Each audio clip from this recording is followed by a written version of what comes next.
네, 시장 전반을 둘러싸고 있는 여건 자체가 우호적이지가 않습니다. 시장은 여전히 파란불이 들어오고 있는데요. 그 안에서도 눈에 띄고 있는 플레이를 보여주고 있는 모멘텀 나오고 있는 종목들 확인해 보겠습니다. 6종목인데요. 첫 번째로 보실 종목은 한국 패키지입니다. 장중 상한가에 근접하는 시세 분출하고 있는데요. 어제 장 마치고 나온 공시에 따른 영향으로 볼 수가 있겠습니다.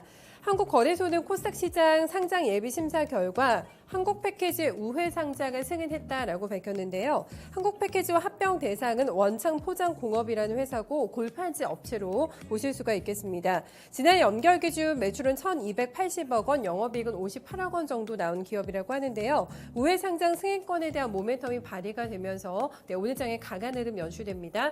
현재 구간에서는 윗골이 조금 달고 있는 패턴 보여주고 있고요. 23% 육박하는 오름세 6,160원권을 지나가고 있습니다. 네, 천연가스 가격 급등 소식에 가스 관련주들이 어제와 오늘 연이틀 시장을 리딩하고 있는데요. 이쪽에서 무더기로 오늘 신고가 속출하고 있습니다. 그중에서도 어제 상한가로 장을 마쳤던 GS이 오늘도 위력을 발휘하고 있는데요. 유럽발 천연가스 위기가 좀처럼 가라앉지 않게 되면서 천연가스 가격 그리고 LNG 가격의 상승으로 계속해서 이어지고 있는 상황입니다. 특히나 이제 다가오는 겨울철 유난히 이번에 춥다고 하죠. 네, 한파로 인해서 수요가 급증할 것으로 예상이 되고 있기 때문에 이 가격 상승은 추세적으로 진행이 될 것이다라는 증권사의 분석이 나오고 있는데요. 참고로 GSL 같은 경우는 어제 장마치고 공시 하나가 있었습니다. 55억 원 규모의 자사주를 처분한다라는 뉴스가 나왔는데요. 주가 급등을 이용해서 이번에 자사주 처분 공시가 나온 겁니다. 그럼에도 불구하고 주가 열기는 식지 않고 있는 상태고요. 현재 구간에 18% 넘어가는 급등세에 3,170원권, 장중에는 3,380원까지 올라가면서 신고가를 찍고 있는 상태고요. 오늘 대성에너지나 한국가스공사도 모조리 다 신고가를 경신하고 있습니다.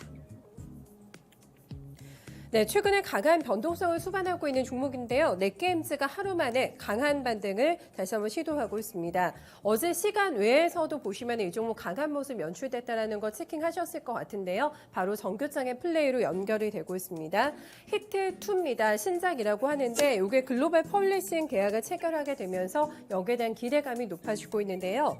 이번 계약으로 히트2의 글로벌 서비스 판권을 확보하고 글로벌 MMORPG 시장에서 입지를 붙여 나가겠다라는 게 회사 측에서 얘기하고 있는 청사진이라고 할 수가 있겠습니다. 판타지 월드에서 지킬 수 있는 대규모 전투라고 하고 이용자들 간의 상호작용을 제공하는 게임이라고 지금 회사 측에서는 설명하고 있는데요. 흥행에 대한 기대감이 일면서 오늘 장의 반응 좋습니다. 현재 구간에 거래 많이 붙고 있는 상태고요. 거의 장중 고가대 위치가 되면서 15,000원 선에 근접하는 시세 현재 보여주고 있습니다. 네, 다음은 장 시작하고 22분 만에 상한가에 진입한 종목 에코캡 보겠습니다. 와이어링 하네스를 공급하고 있는 고객사라고 하는데요. 미국에 있는 전기차 업체 리비안이 11월에는 뉴욕 증시에 상장한다라는 소식이 나오게 되면서 모멘텀 플레이가 진행이 되고 있습니다. 상장 이후에 기업 가치는 한 800억 달러, 우리 돈으로 치면 94조 정도 책정받을 것으로 예상이 되고 있고요. 현재 블룸버그 통신에 나오고 있는 바에 의하면은 추수감사절은 11월 25일 전후로 해서 상장이 될 것 같다고 합니다. 에코캡 같은 경우는 국내에서 유일하게 와이어링 하네스를 GM에 최초로 납품 성공한 업체고요. 지금 말씀하셨던 리비아 외에도 다수의 자동차, 마그마라던가 포드 쪽에도 공급선을 가지고 있는 회사로 알려지고 있습니다. 그러니까 전기차 관련주로 해서 좀 뒤늦은 후발주로서 좀 보시면 될 것 같고요. 현재 구간의 상한가 잘 지켜내면서 5,720원권을 기록하고 있습니다. 네, 다음으로는 어닝으로 존재감을 과시하고 있는 종목인 한화손해보험 점검하겠습니다. 3분기 순이익이 전년 대비 163%가량 증가한 550억 원대가 나올 것으로 지금 하나금융투자에서 오늘 전망 레포트 내는데요. 컨센을 크게 뛰어넘는 수준으로 알려지고 있습니다. 3분기에도 양호한 자동차 위험 손해율이 이어지게 되면서 호실적이 나올 거라는 설명이고요. 이런 기조를 이어가게 되면서 3분기뿐만 아니라 올해 연간 실적이 사상 최대치를 낼 것으로 바라보고 있습니다. 이제 조만간 위드 코로나 시대가 될 것 같습니다. 오늘 아침에 문재인 대통령도 여건은 좋지 않습니다만은 위드 코로나 시대 천명을 지금 연기하지 않겠다라는 발언을 내놓기도 했는데요. 위드 코로나임에도 불구하고 장기 위험 손해율은 개선될 것으로 판단하면서 계속해서 호실적으로 시장에서는 분류가 될 것으로 봤습니다. 장주에는 거의 9% 가까이 급등하다가 윗골에 달고 있는 패턴을 보여주고 있고요. 현재 구간은 4,600원권 지나갑니다. 이 종목의 신고가 5,500원 라인인데요. 어닝 기간 동안에 돌파 가능성 타진해 보셔야 되겠습니다.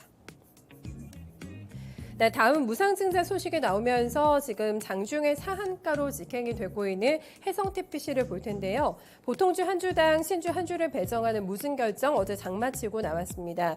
신주 배정 기준일은 10월 13일이고요. 신주 상장 예정일은 11월 4일입니다. 보통주 463만 주가 새롭게 발행이 되는데요. 지금 현재 구간 상한가를 내고 있음에도 불구하고 이 종목의 차트를 보시면 낙폭과대주라는 게 확인이 되실 겁니다. 신고점, 그러니까 연고가 대비해서 40%나 눌림목이 발생이 되어 있는데요. 이번 뉴스를 계기로 해서 조금 더 낙폭과대 발판을 마련할지 보셔야 될 것 같고요. 현재는 안정적으로 상한가 지켜냅니다. 네, 24,200원권을 기록하고 있습니다. 네, 지금까지 머선일이고 살펴봤습니다.